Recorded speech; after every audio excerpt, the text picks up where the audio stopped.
Yo, what is good, my fellow deadheads? Your overlord has returned with yet another JJK Phantom Parade video. Today we are going to be taking our turn on the blue tier list, talking about all the best blue units in the game. We have our honorable mention section before the video is even started, so we are absolutely locked in this time, ready to just kind of like talk about and divulge all the characters who I think, in my personal experience, again, these tier lists are my personal experience. If you hate these tier lists, that is great for you. I don't care. You can comment down below and let me know what you want to know, but I mean, like, I'm not going to change my opinions just because of what you say. Now, there is definitely a period of testing that needs to happen after these tier lists so that I can actually go back and make sure that I actually do feel the way that I feel about all these characters. And honestly, I'll probably be making another tier list like this, like these probably will come after the first year anniversary, because new characters will come out, or the Sing Celebration, because new characters will come out. It'll bring relevance to other characters. It'll knock some characters off of the list altogether. Who knows? But guys, if you do enjoy videos like this, then you can go down below, you can leave a like, you can also hit the subscribe and hit the notification bell so you can get notified every single time the dead man decides to glide. And you can also go down below and comment and let me know what you want to know. But without further ado, we're going to go ahead and get right into the video. So first off, guys, we're going to go ahead and start with the honorable mentions. For the honorable mentions, I'm going to go ahead and just put them all three together. We're going to put Blue Shoko, we're going to put Blue Maki, and we're going to put Toto. Now, as you guys know, if you're watching the red video, or if you've watched the red video yesterday, if you haven't, go check it out. Basically, the honorable mentions, I do not even bother to go to the wiki page and like break down all their stuff, because I'm just like, yo, you were only honorable mention for a reason. Shoko is actually one of the, well, Shoko was the only healer in the game. Shoko is the only healer in the game. Let's make that distinction first and foremost. Every healer in the game is named Shoko. But Shoko is an SR character, so obviously her stats are going to be a little bit out of date compared to some other characters on this list. Also, even though she was a great healer, healing didn't really feel like it had a good place in JJK until, you know, where we're at now with yellow Shoko and green Shoko, right? And yellow Shoko works so well because characters have a much bigger health pool to work with now, and the healing feels a lot more impactful because, you know, characters aren't always guaranteed getting one-tapped anymore. They are sometimes just getting hit and getting their health really, really low. But this Shoko was around during an era of one taps, so it was like it was all or nothing with her heals, which kind of sucks, but like she was still really good though. That's why I'm just gonna leave her in the honorable mentions. She was basically borderline number 10, I guess you could say. This Maki right here, I only put her up here because Rain has proven time and time again that this Maki is a monster, a menace, a beast, and can be used in different game modes, and she's just a free-to-play option for you players out there who don't have blue characters galore. You know, Maki is going to be a solid option for you to use in a lot of these different hard contents. I'm telling you, dude, Rain actually uses Maki in like every hard content I've ever seen. Anything that blue can be ran in, I've seen this man do like a variant video where like he uses Maki too. Toto is literally just here because his background page, or his character art, is like probably the best character art in the game, because he has Takata-chan and he has all the hearts from the actual manga cover. And whenever I'm not doing my binding vow rituals to try and set up a character that I want to summon for in the future impending, usually my background is just Toto and Takata-chan. But that is it for my honorable mentions. Yeah, no, literally Toto is honorable mention just for his wallpaper. Like his wallpaper is the only thing that makes me happy he exists in the game. Other than that, every other Toto and this Toto are all just bad. But now we're gonna actually go over to the characters who are in the tier list and start breaking them down. So at number 10, I have Early Morning Departure Maki. So the reason why I put her at number 10 is because I remember seeing her information. Let's go over to the wiki page. I remember seeing her information when she first released, and I read over her kit, and you know, I was like, yo, the damage seems pretty solid. She gives herself extra, I'm just gonna call them states, right? They usually call them states in the game. She gives herself extra states, so she is a states character where, you know, when she gets this extra thing, this extra buff, her stuff is actually doing different things. And honestly, this Maki that's what it was. She has a really cool mechanic where she has 3 different buffs: flying kunai, cutting knife, and then all out full sword. And all of these different skills each give her different buffs. She kind of reminds me of Bellona from Smite. If you guys don't know, I'm a Smite player. I love Smite. But basically she reminds me of Bologna in the sense that she has 3 different weapons that she can go through, and whenever she goes through the 3 different weapons, it affects different parts of her kit, right? So the first skill is going to put her into flying kunai mode, which is going to give her extra effects on these 2 skills. This skill is going to put cutting knife on her, which gives her extra effects on the other 2 skills. This skill is going to give her all out full sword, which is going to give her 2 different or other effects on the other 2 skills. And then the ultimate is not predicated on any skills or any extra buffs or anything like that. It is literally just, it looks like it's just for ult rush, to be honest, because it fills her own ult gauge by 110 after she uses it, and it's literally just damage. But yeah, I mean, nothing really crazy to say about Maki. She works how Maki's work. She has a heavenly restriction. This right here is, yeah, that's her heavenly restriction. She has an extra little buff here for taijutsu and decreases her own damage received at the start of each wave. But I mean, like, nothing too crazy to write home about. I did say that I think she probably is finally a solid, just like random blue DPS who probably could take like Blue Gojo's spot, just because he is still able to nuke, yes, but once you get through his turns and he disappears, there's not really much more he can do for you versus characters who have unlimited turns as long as they are alive. So Maki will be taking the spot at number 10. At number 9, guys, we actually do have Blue Miwa. Obviously Blue Miwa, there's a blue tier list. Let's go over and talk about Miwa. So I have not actually ever used Miwa, but a lot of people tell me that Miwa is just incredible because she has really cheesy stuff you can do with her counter to just get really big damage out on enemies. And I have seen her actually, the more I look up like more guides on how to beat different floors of the tower, now that we have floors 60 through 80, I am seeing Miwa pop up a few times here and there, which is a lot more than I could see say for other characters. Her kit does seem really weird to me. I've honestly heard that the only good Miwa is the green Miwa, to be honest with you. But yeah, even still, people talk about her like she works, and honestly, I know the SR Miwa works. If this Miwa works anything like the SR Miwa, then I'm pretty sure this just makes her a better version of the SR Miwa, because she has 2 different buff skills, which increases taijutsu and directly increases her sword sheath count. Okay, not bad. I kind of have an idea of how sword sheath count works. She can give herself evade, she gives herself counter. She gives herself counter 2 times, even though she only has one turn chance to evade, but the evade is 50%. Yeah, she doesn't seem too bad. I can see where she could be good because she is a defender. She has an evade, she can attract attacks, she grants counter status to herself. Honestly, another reason why I kind of left her where she is because blue is not really abundant for like crazy options. Really, I think where blue's potential lies is the fact that they have so many different characters who need to be SP buffed, and the SP buffs gotta go crazy. Like, I'm reading this Miwa and functionally her kit does seem pretty cracked, but I feel like if she just had an SP buff that maybe boosted this skill and boosted this skill, or even gave her damage reduction somewhere else in another skill, and we boosted a passive or 2, I feel like Miwa would be would probably be pretty cracked. I feel like people would talk about this Miwa like they talked about the green one when she first dropped. But I mean, like, let me know down below, how is the green Miwa? Like, what makes her so crazy? But yeah, we're gonna leave Miwa at number 9 and move on to number 8. Guys, I know what I just said about this Maki finally being like a character who can probably replace Gojo, but I'm still gonna put Gojo here at number 8 because, like I said, you still can nuke with Gojo, and also he's just a character that everybody was given to for free at the start of the game, so at least everybody has a copy of him guaranteed. That is why he will always have more relevance than Maki or even Miwa on this list, because he was literally just given away for free to the global players. And even if you're a JP player, as long as you've been playing for a long time and you have not been re-rolling non-stop, you should have a copy of Gojo somewhere here, there, near, I don't know, right? But also another prospect that makes this Gojo very impressive is the fact that he could get an SP buff, and I just want to say that till this day, this is insane right here, because this Gojo, this stacks for 3 turns, right? So basically Gojo can increase his own damage dealt by 250%, and then on the 3rd turn you could use it again, yes, but you'd lose the first stack. So on the 3rd turn you use your attack, so that means that Gojo can increase his damage by 250% and then just let off a hollow purple, which hits everybody. Now, some of the things that I would like to see with a Gojo whenever they get an SP buff is that maybe this goes up 1 or 2 turns, 1 or 2 turns I think is absolutely reasonable, especially because we've already seen a Gojo who does have a 9-turn counter. So maybe they give that Gojo, when they finally get to him, maybe they give that Gojo 1 extra turn, they give this Gojo 2 extra turns, right? Or every other Gojo 2 extra turns, something like that. Because you got to think, Hollow Purple Gojo leaves indefinitely no matter what whenever he does his ultimate anyway. So like, what does it matter how many extra turns you give him?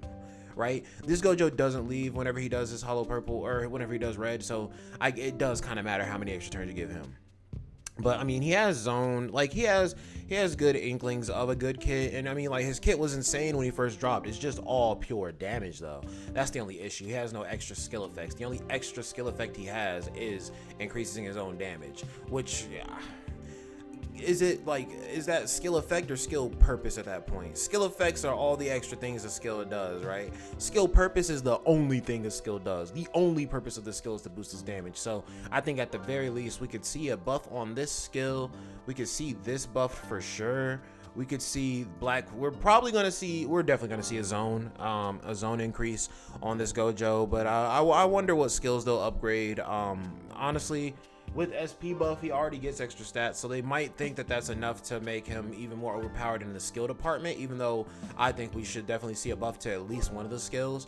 But I mean, it's their decision to make, but even still, he has a lot of potential just because he could get SP buffed, and when he gets SP buffed, I'm not gonna say he could become the #1 most relevant character in the game again, but he could be up there for a little bit, you know what I'm saying? Next character I'm gonna put up on the tier list is going to be, and this is gonna be super ironic, I'm gonna put Jogo right here at 7 because I still have not 100% gotten to test him just yet. I want to get him to A5 before I test him out. That's kind of like a little secret thing I'm planning out, to get this man A5 and test his DOT, not compared to Sukuna. Well, I guess compared to Sukuna and also besides Sukuna as well. But I put him over Gojo because Gojo and him have had opposite life cycles, where Gojo started out insanely good, insanely necessary, insanely required, and then kind of just fell into obscurity. And he's good a few places. This man was never good, and now he's like insane in a couple of places. Just because of his SP buff made his DOT a lot better. He has DOT on all of his skills except for one of them, just like Sukuna. This man just feels like budget Sukuna, really, but it requires a lot of dupe investments. But I mean, like, once you're at that point that you can give him 5 dupes, you know, I feel like you're probably better off in the game at that point anyway. But yeah, no, just like I said, I like the way that his kit works, where he can continually stack his DOTs, and then he can stack even more DOT with his domain. The only thing that I don't like about him compared to Sukuna is Sukuna actually gets extra damage dealt to the enemies per stack of laceration that he has. Jogo does not have any sort of mechanic like that, where he increases the damage that he does based on how many stacks of flame are already there. So that's the only thing that kind of holds him back and leaves him this low on the tier list. But nonetheless, I still think he's going to be a pretty solid damaging option. Next up at number 6, we have this man Yuji. And don't worry guys, I'm not going to do the same thing that I did last time, where I grabbed the next 5 and just leave them all together up here. I feel like that kind of spoils the list. But we got Blue Yuji up here next, and that's because he just recently got his SP buff. Basically, this man's SP buff literally only leveled up his passives, and his passives are going to be rapid fire attacks and searching for a righteous death.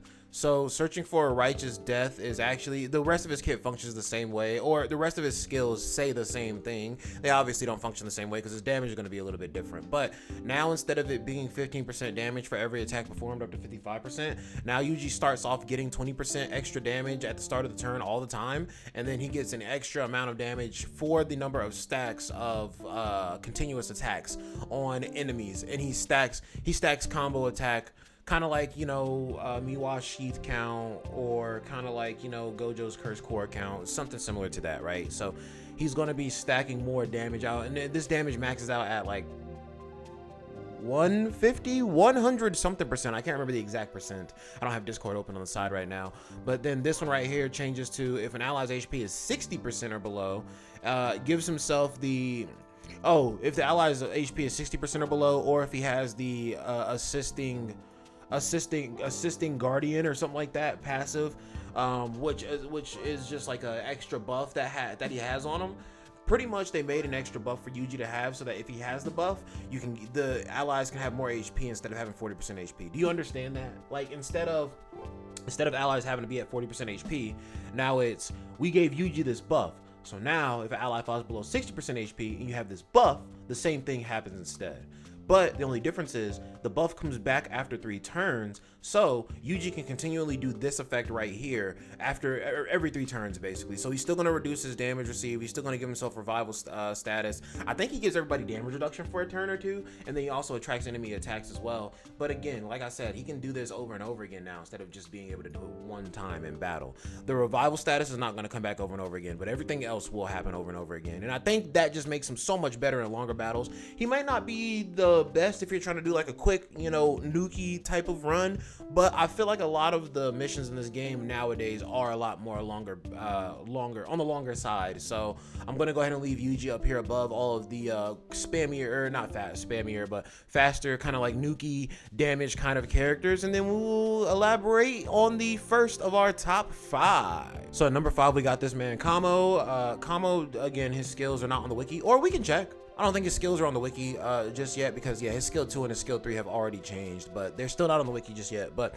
basically, this man Kamo, the reason why he made it above Yuji is because I just think his SP buff is leagues better than Yuji. Yuji was already good, he just got made better. Kamo is kind of like Sakirendo. He was useless, and then this man just had a night and day switch. Honestly, bro, I know it sounds crazy that I didn't open the Discord for Yuji, but that's because Yuji is already a good character. I'm gonna open up the Discord for Kamo real quick and just read y'all the effects that are going on to make me think that this man is just so much crazier now. Like I said, all these characters are gonna have to have a trial period where I actually test them out after I get their SP buffs, and then I come back and then I redo my tier list. But honestly, that'll probably line up around the time we're getting newer characters anyway, and I got all these characters worked up. So let's go ahead and pull up Discord. All right, guys, so forgive me if any of this information is incorrect. Like I said, this is still in the Discord, and some of it is like kind of like open-ended, right? Like some of it has like the passive's name, and it'll have like what the passive does, but then it won't specify. Like, this has been taken out of the passive, by the way. So for instance, the flowing red scale state, whenever the flowing red scale deactivates, increases own damage received. It does not say that anywhere anymore, but it also does not say that that has been taken away. So I do not know that that is something that is true right now.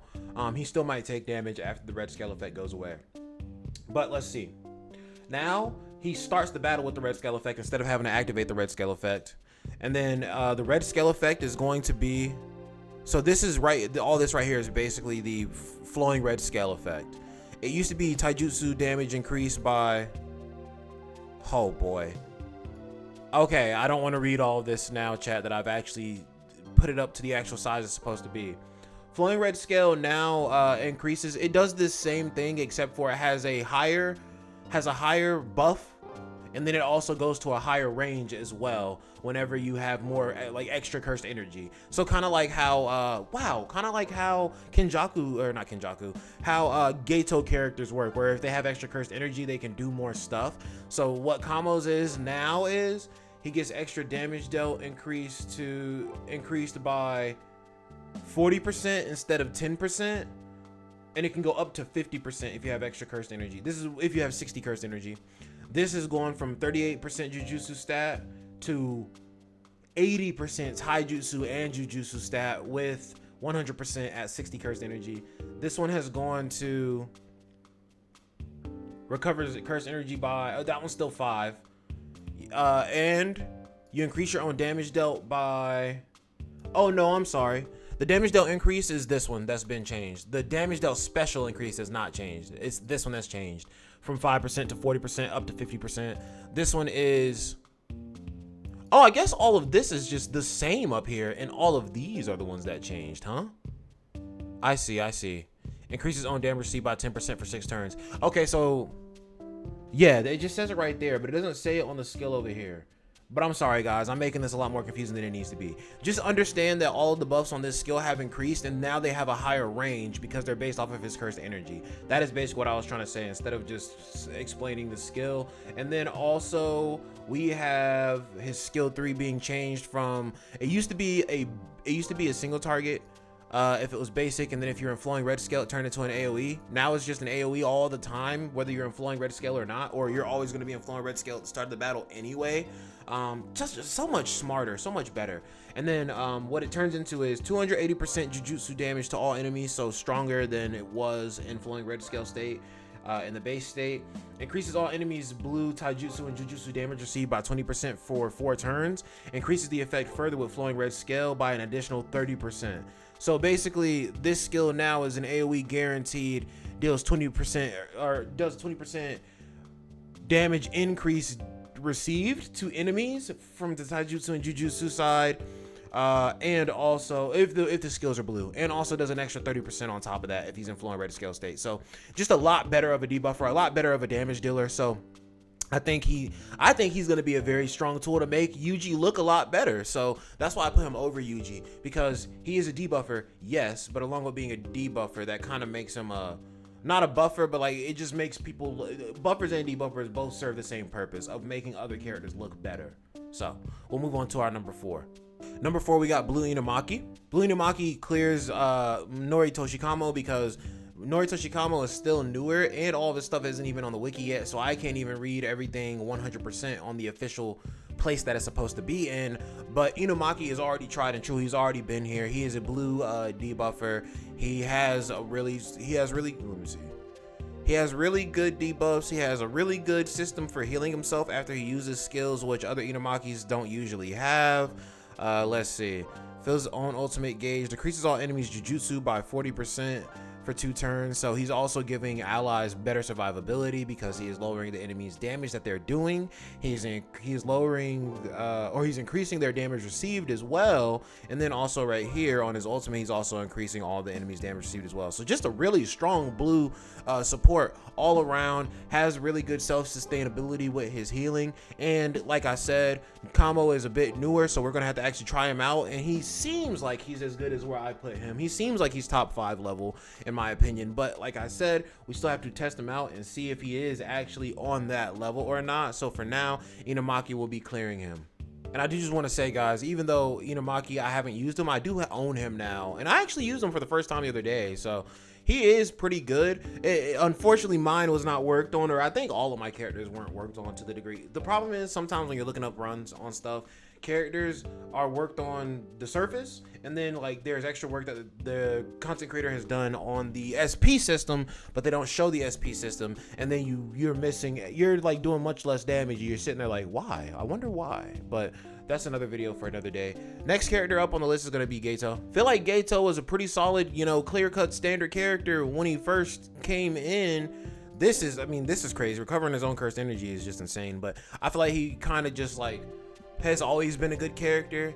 He got his adjustment, which made him even better. Like everybody, whenever this man got his adjustment, everybody started foaming at the mouth, like that dude from Avatar who met Aang. Y'all know exactly the kid I'm talking about when Aang did the little air marble trick. But like, yeah, Geto has pretty solid secondary damage, I believe. So he has cursed energy manipulation, which just always gives him free range to kind of do whatever the fuck he wants. He increases the enemy's damage received by 10%.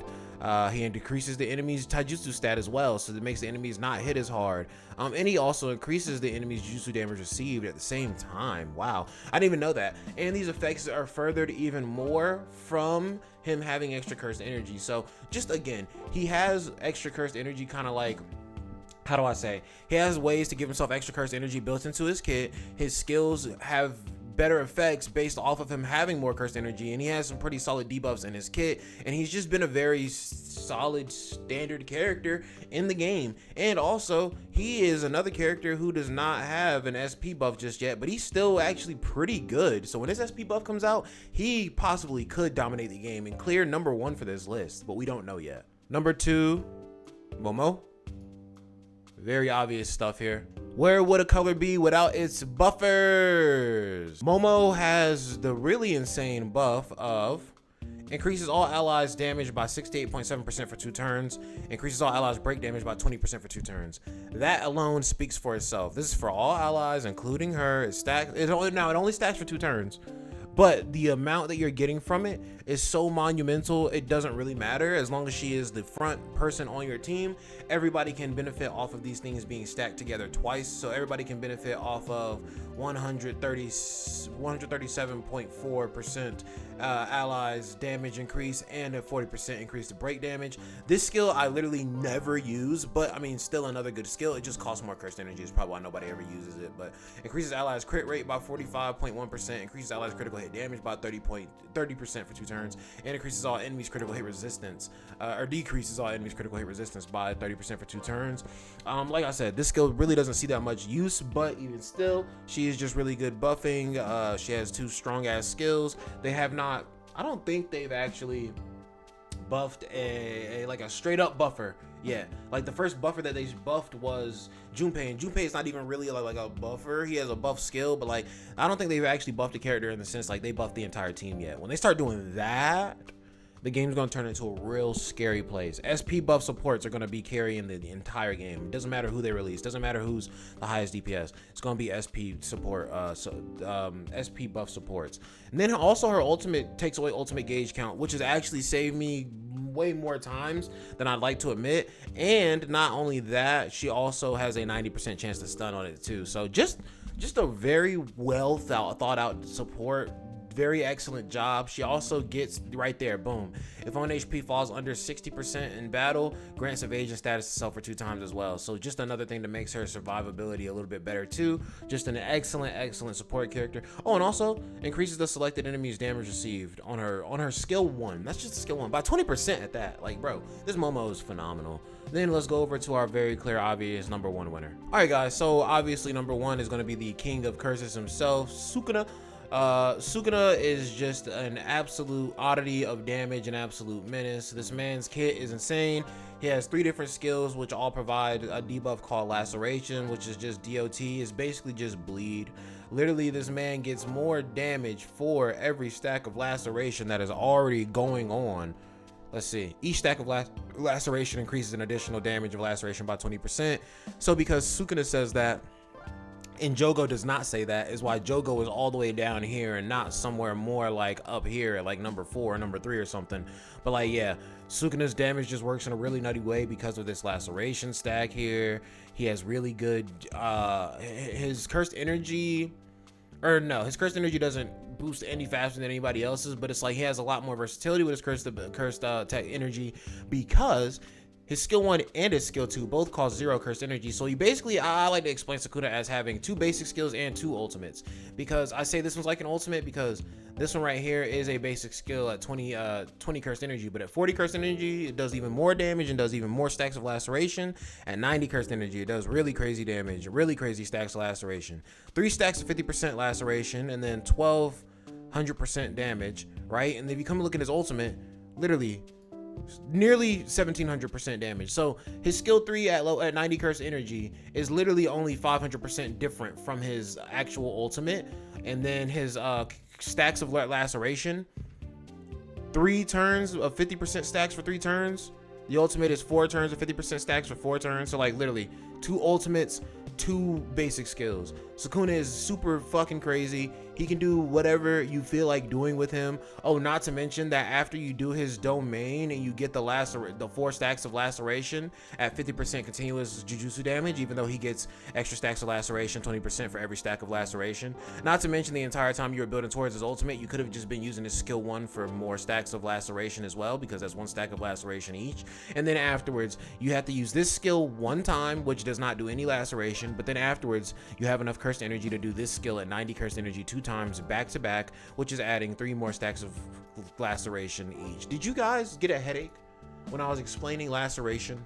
Because I kind of got a headache when I was explaining laceration. Laceration is crazy. Sukuna's damage is crazy. And you know, I feel like this list is a little bit more even than the red list. I feel like the red list was a very clear cut of like, okay, bad DPSs, not bad DPSs, but like not the best DPSs, but still good. Then it was just like a big chunk of buffers, and then it was like DPSs again, is what it felt like.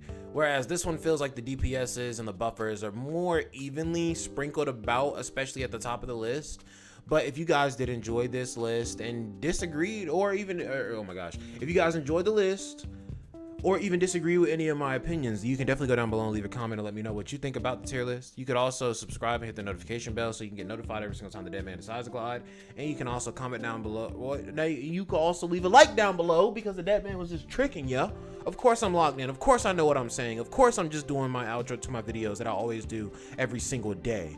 So, if you guys did enjoy the video, you can leave a like down below. You can hit the subscribe and hit the notification bell so you can get notified every single time the dead man decides to glide. You can also comment down below and let me know what you want to know. But that's going to be it for your boy, Deadman Vince. The dead man does love you. And honestly, I can't front on you. It would be kind of crazy. It would be kind of funny if y'all were crashing out over this tier list. But also, I feel like this tier list is actually pretty acceptable. I don't know. But that's going to be it for your boy, Deadman. Peace out.